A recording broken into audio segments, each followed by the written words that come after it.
Hey everyone, welcome to the Daily. Greg Lawless alongside Simon Borg here from MLSsoccer.com, and it's the day after the fall. I keep thinking about that old 1980s nuclear movie, right? The day after.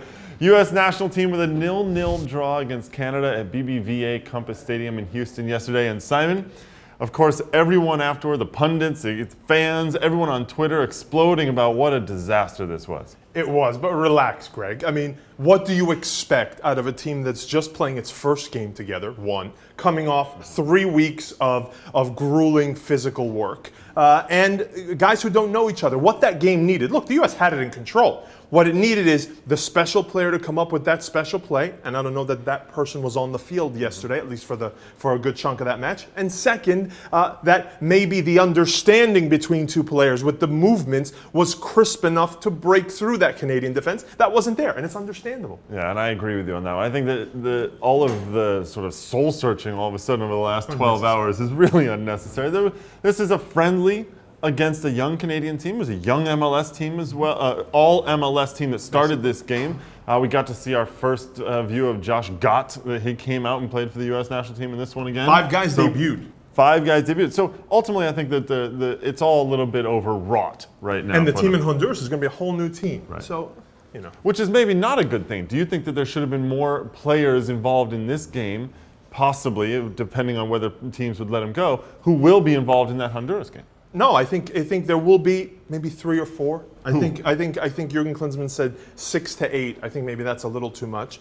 Eddie Johnson will be there, but I think the name that maybe we'll be surprised to see is Omar Gonzalez. I think he's graduated now to join that core group in World Cup qualifying. Yeah, I think he did well as well. Well, it was 0-0 and everybody's complaining, but let us know what you think about the U.S.-Canada game. Put some stuff in the comments below here, and also we forgot to mention Dwayne de Rosario with a very nice game for Canada, sort of the elder statesman for the Canadians in this one as they get the 0-0 draw on the road in basically Dwayne de Rosario's old home of Houston.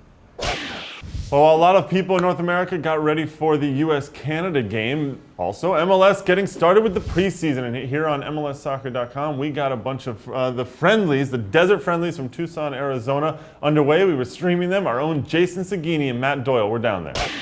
Tuesday, we saw the first 3 games of the Desert Friendlies here in Tucson, Arizona. It was a cold and windy day, but that didn't stop us from seeing some great goals. And if you're a Portland Timbers fan, you have to be happy with the goals scored by Diego Valeri and the overall performance in the 3-1 victory over the Colorado Rapids. He looked like a guy who's in the Argentine national team pool. It's very rare we get a player with that pedigree in MLS at age 26, 27. He's in the prime of his career, and he looked like it. He's a guy who's going to give Caleb Porter a ton of options, not only in attack, but in possession, where they're able to keep the ball and how they're able to deploy themselves defensively. Very, very impressive 45 minutes from him.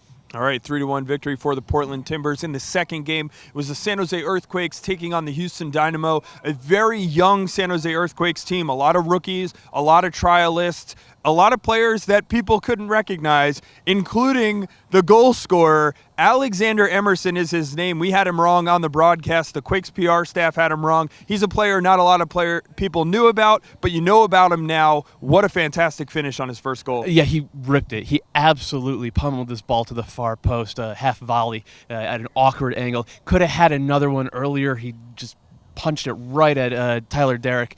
A really complete performance from a guy that nobody knows about. It's the reason you play these games is to find sort of diamonds in the rough like this. The kid may have played himself into a contract for the Quakes. He was that good in his 45 minutes.